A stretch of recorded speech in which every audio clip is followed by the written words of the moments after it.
Magandang araw mga kabukid. Andito ako ngayon sa Barangay Santa Rita, Jaén. Dito po sa tumana ni Konsehal Jimmy Ramos, ano? So yung kanyang concern po, yung kanyang talong na 3 buwan ay ayaw tigilan po ng mapinsalang sucking insect. Number 1 po yung white flies tsaka thrips. Nakana po ito ng mga matatapang nilang gamot kasi usually ginagamit daw nila ay mga Taiwanese product. Yes sir, kalimitan. So ayan na po yung resulta, no. Doon po sa sobra ang gamit ng mga chemical, nagkakaroon po sila ng development na tinatawag na resistance. So tumapang na yung insekto sa chemical, so hindi na po sila makana. Nagkaroon na rin ng immunity kaya hindi na sila maalis.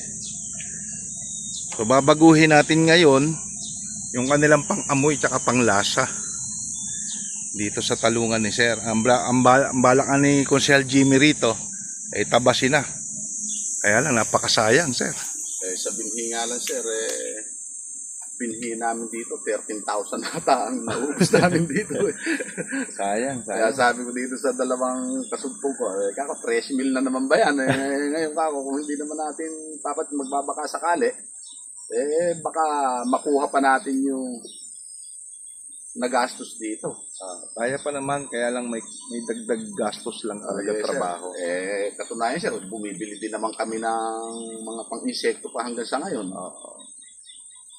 So ito, hindi nakakayanin ng chemical approach ito.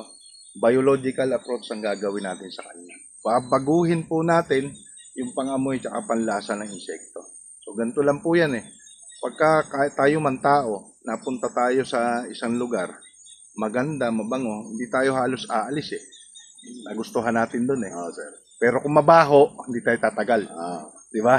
So ganun din po yung sa insekto. Pag pinalitan po natin yan, gumamit tayo ng mga biological, which is yung mga organic product, lumalayo po sila. Yun yung gagawin natin dito. Lilituhin natin ngayon yung insekto. Babaguhin natin ngayon yung kanilang habitat. So lilipat sila. Yung iba naman, maaaring mamatay.